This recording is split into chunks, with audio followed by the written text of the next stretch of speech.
तो हमारा जो टॉपिक चल रहा था वो डिविजिबिलिटी रूल्स चल रहा था, ठीक है।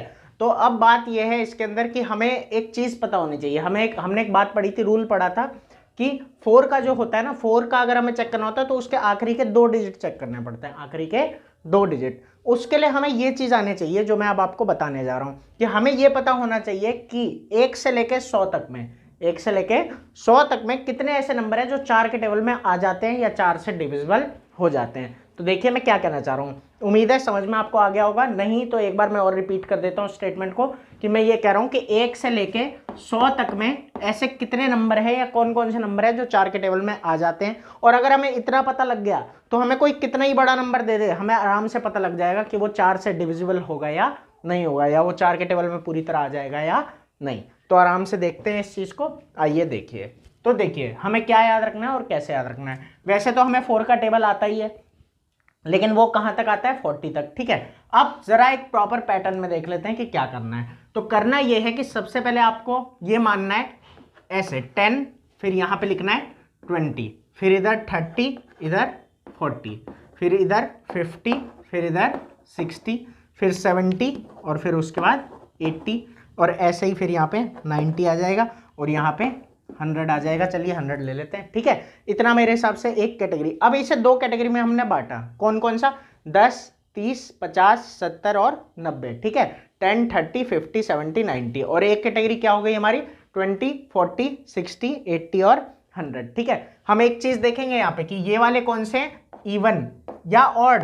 तो ये कौन से हैं, ऑड है, ठीक है। ये हमारे कौन से हैं, ऑड वाले। हमें पता है जो 2 के टेबल में नहीं आता वो क्या होता है, ऑड, ठीक है। और जो 2 के टेबल में आते हैं ये वाले वो हैं 2, 4, 6, 8 और ये 10 हो गया, ठीक है। तो ये कौन से हैं, इवन वाले। अब बात ये याद ये रखना है कि ये जो है 10, 30, 50, 70, 90 ये नहीं आएंगे, ये 4 के टेबल में नहीं आएंगे, ये हमें याद रखना है। और ये आएंगे 20, 40, 60, 80 और 100, ठीक है, कि ये हमें पता है कि 4 के टेबल में आते हैं। अब इसके आगे क्या करना है, वो एक कहानी इंपॉर्टेंट है, तो देखते हैं। अब ये याद रखना है कि हर एक लाइन में से 2-2 ऐसे नंबर होंगे जो इसके टेबल में आते होंगे। देखिए कैसे।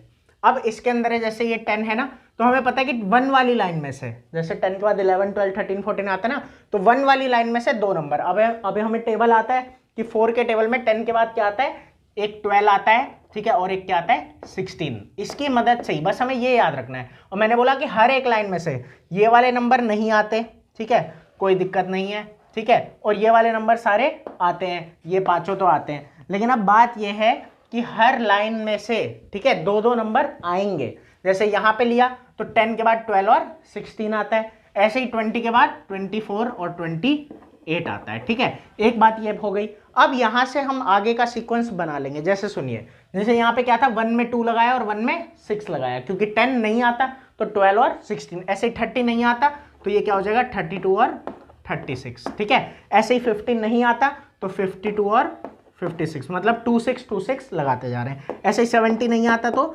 72 और 76, कि जब ये नहीं आता तो इसमें क्या ऐड कर लेना है, 2 ऐड कर लेना है। ऐसे भी याद रख सकते हैं, और सीधा सीधा ये भी याद रख सकते हैं कि 2 लगेगा या 6। मतलब कोई पूछेगा कि 9 वाली लाइन में से बताओ कौन से 2 नंबर ऐसे होंगे जो 4 से डिविजिबल हो जाएंगे या 4 के टेबल में आ जाएंगे, तो आपको क्या बोलना है यहाँ पे कि 92 और 96, ठीक है। इस तरीके से मेरे हिसाब से आपको ये बात समझ में आई होगी। कोई ऐसे ही पूछ लेगा 60 वाली लाइन में बताओ कि कौन से 2 नंबर होंगे, तो 60 तो आएगा ही, ठीक है। 60 वाली लाइन में कोई पूछेगा तो जैसे 20 में क्या लगा दिया था, 4 और 8, तो ऐसे ही 60 में क्या लगा दोगे, 64 और 68, ठीक है। तो ये चीज आपको काम आएगी कि आप आराम से बता सकोगे कि किस लाइन में कौन सा नंबर 4 के टेबल में आता है और कौन सा 4 के टेबल में नहीं आता। और ये आपको आगे जाके भी काम आएगा, ठीक है। एक 11th का भी एक टॉपिक है छोटा सा, कॉम्प्लेक्स नंबर नाम का, उसमें भी ये काम आता है। तो बहुत जगहों पे इसका मतलब यूज होता है, तो एक बार अच्छे से सीख लेते हैं। तो ये आ गया 44 और यहाँ पे आ गया 48, ऐसे यहाँ पे 84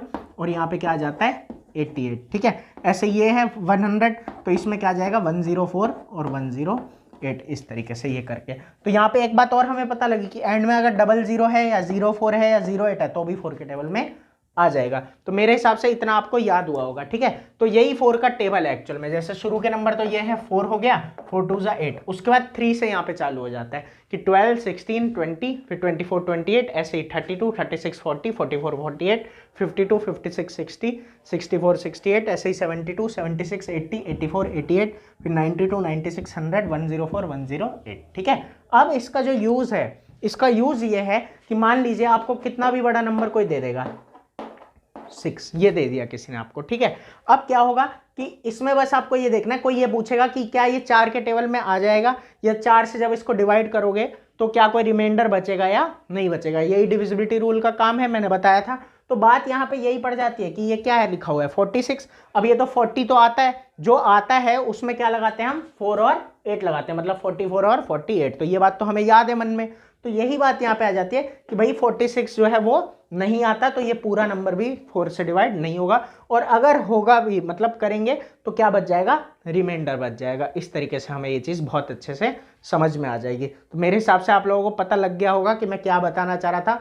आपको 4 के टेबल में कोई भी अगर 100 तक में पूछ लेगा, जैसे मैं ही आपसे एक क्वेश्चन पूछता हूँ, बताओ क्या 86 कितना, 86 4 के टेबल में आता है, तो आप ऐसे कैलकुलेट करोगे 80 तो ठीक है 80 आता है, लेकिन 80 के बाद फिर क्या आएगा, जैसे 20 में 24 और 28 होता है, तो 80 में क्या होगा, 84 और 88 होगा, ठीक है। तो 86 नहीं आएगा इस तरीके से।